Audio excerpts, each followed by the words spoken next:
This episode is brought to you by GMC. When you have 4 new tires, every drive feels fresh. Right now, buy 3 select tires and get 1 for just $1 during the GMC Certified Service Fresh Start Tire Event. Visit gmc.com/service offers or see dealer for full details. At participating U.S. GM dealers only, highest or equal value tire will be $1. Offer ends 5/31/2025. Not available with other offers.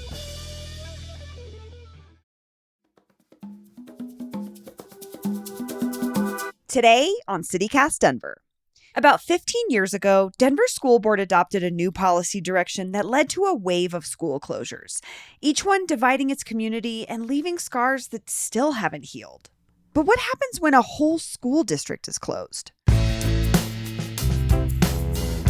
Because the district has always had those low ratings, state law was written in a way that requires that the state board step in, but they've been trying to intervene for years in the district. My guest today is Yesenia Robles of Chalkbeat. For years, she's been reporting on the story of Adams 14 in Commerce City. It recently became the first school district in Colorado to be forced into a state-mandated reorganization, which could mean the end of Adams 14 entirely. Today is Thursday, June 16th, 2022. I'm Bree Davies, and this is CityCast Denver.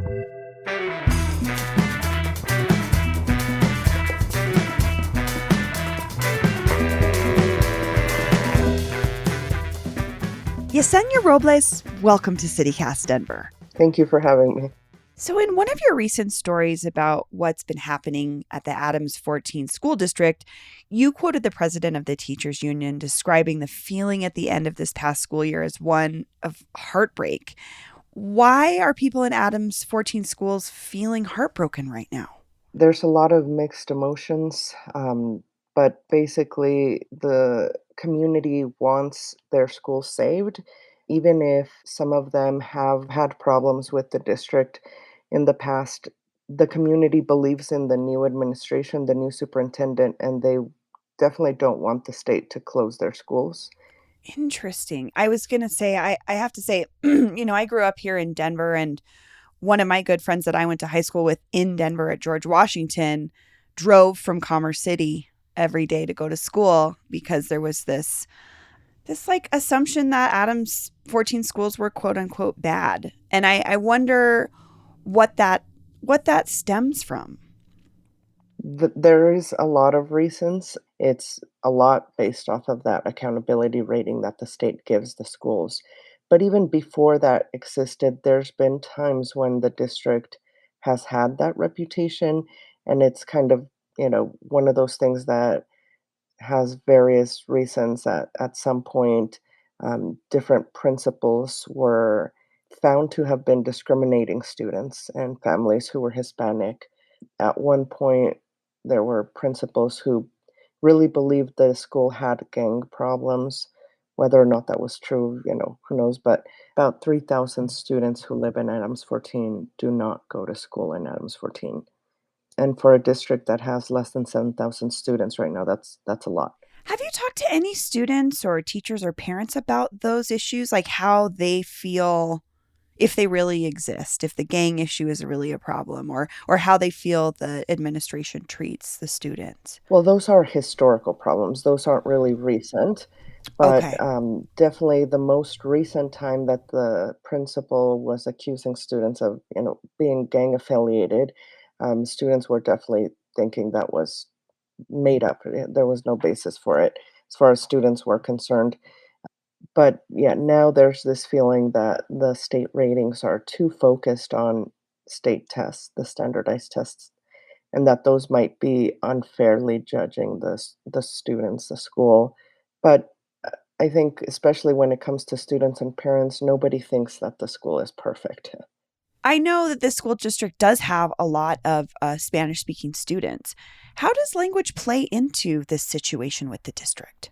Well, first of all, it comes up because historically, when I think the investigation was launched federally in 2010, Spanish-speaking families staff, put in a complaint with the Federal Office of Civil Rights, and they investigated and found that the district was violating the civil rights of students.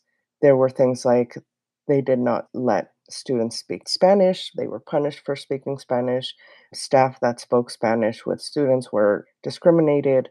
Families didn't have access to information in a language that they understood. The other piece is just that standardized tests are seen as biased. There's a very limited number of students who can take the Spanish version of a language arts test in Colorado. And basically, it's third and fourth graders, and only if they've had already, if they're still identified as English language learners under a certain number of years. So there are a lot of other students who you would say are not deemed as proficient yet in English, but still have to test in English. And so there's a question about whether the test is accurately reflecting their ability to read, to write, or whether it's not completely accurate because they're not completely proficient in the language.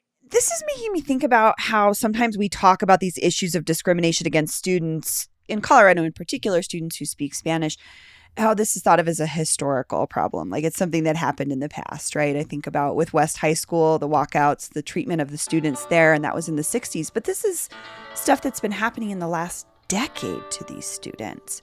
Yes.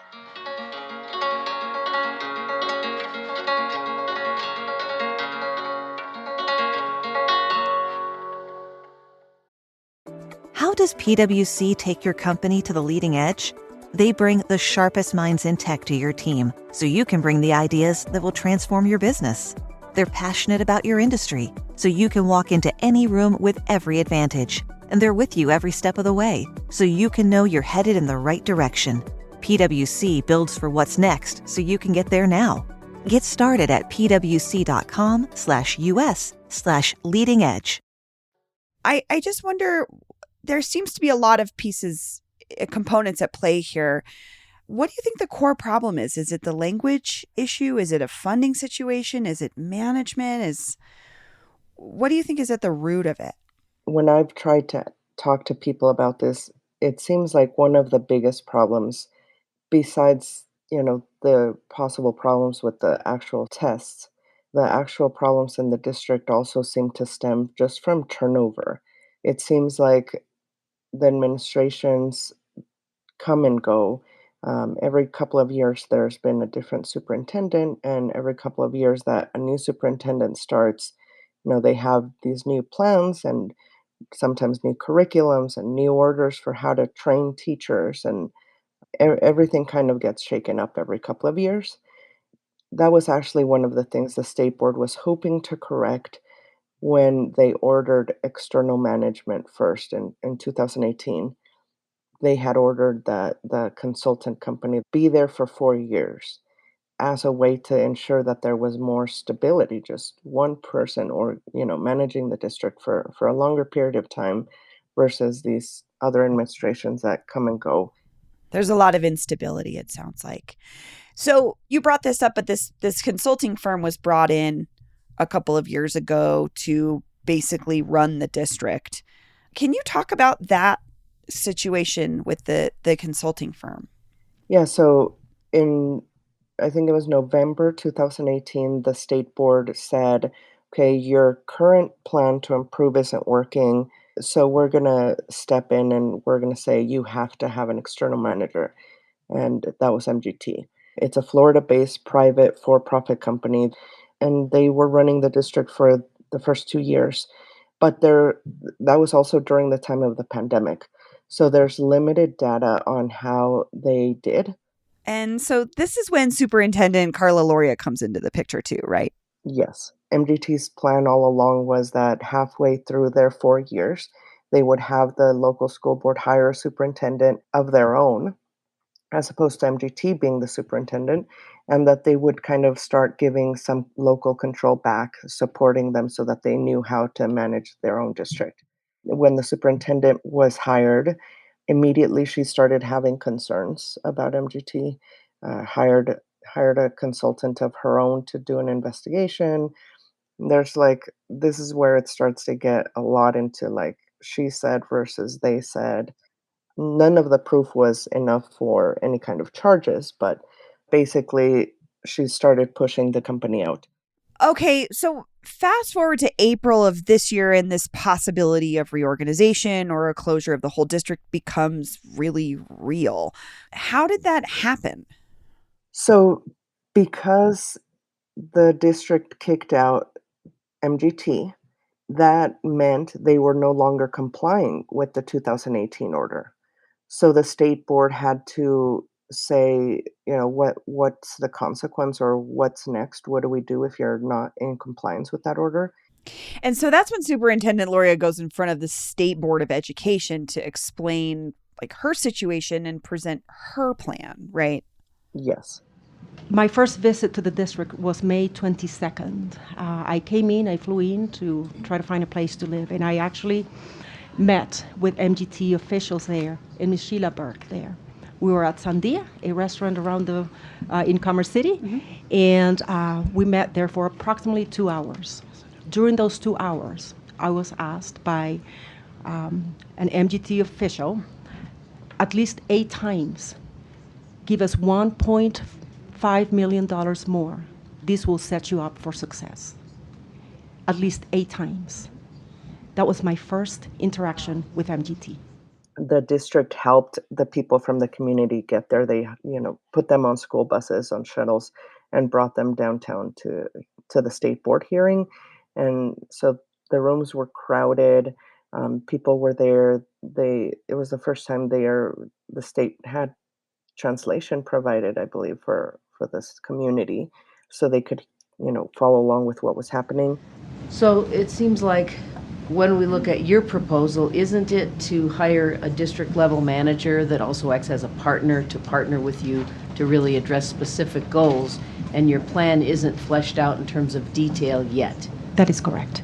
And initially in April, they seemed to say, okay, fine, flesh out your plan and let's see it. That's basically what they voted on in April. They said, okay, your plan sounds okay. Let's flesh it out and bring it back to us in a month. So then in May, when they came back with the full fleshed out plan, everybody kind of assumed that it was going to be a procedural thing, like, oh, last time you said we could go forward with this plan. So they didn't have the same like fanfare. They didn't bring everybody from the community. And that's when the state said, we don't like your plan. We're going to order reorganization. And so for some of the community members, it felt like, oh, well, when we were there, you weren't willing to speak up and say you didn't like things. But second we turn our back, so that's the way it's perceived and felt by the community. And what does reorganization really mean for a school district? Reorganization means that at a certain point, the district in question, Adams 14, and the neighboring districts that the state board identified have to come together to come up with a draft plan of how they want to change Adams 14. That could mean that they say, well, we're each going to absorb one of your schools. Or they could say, we're going to shut down all of Adams 14 and split it up into all of the neighboring districts. Or they could say, well, we'll turn to, close all of Adams 14 and start a new district called Adams 14.2. That's also a possibility. So, on paper, I can see where it would make sense. Like, oh, we just break up the school district and move these schools into neighboring districts. But I know that can have a huge impact on a community because all of a sudden you may be having to, your students may be having to leave their neighborhood to go to school. And that brings up transit issues and economic issues. So how would you characterize the impact of this situation on the community over the last 10 years? I think it has really divided the community. Overall, you see that there's a lot of discussions all the time. Parents who have students in the schools now worried about what will happen and wanting the state to listen. There's also people who have such a pride in their district. They can say for generations in their family, they have all gone through Adams City High School. If you talk to parents, most of them will say they love their teachers. Even if there's district problems or issues, they love their teachers and they want their kids to keep going to school with those teachers.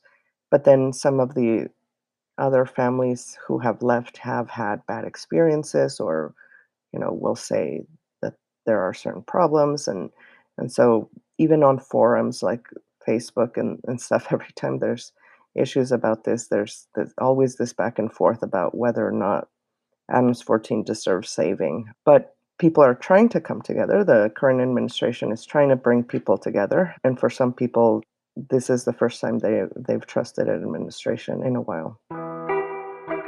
Well, Yesenia Robles, thank you so much for joining me. Thank you.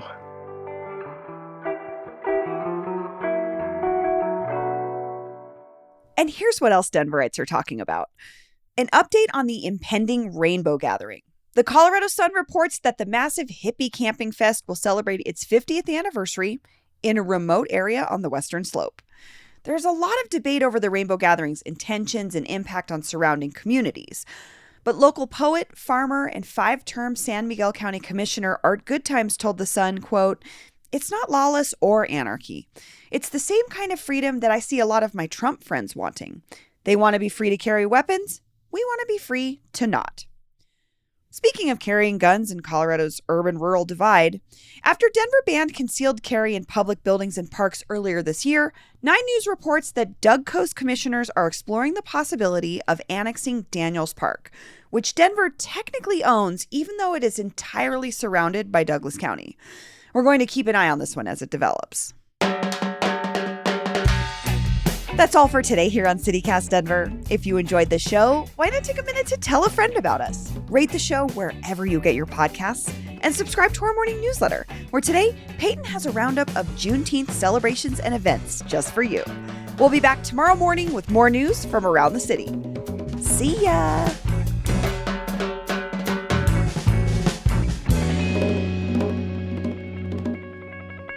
Talk about power trips, Doug Co. What are you guys doing?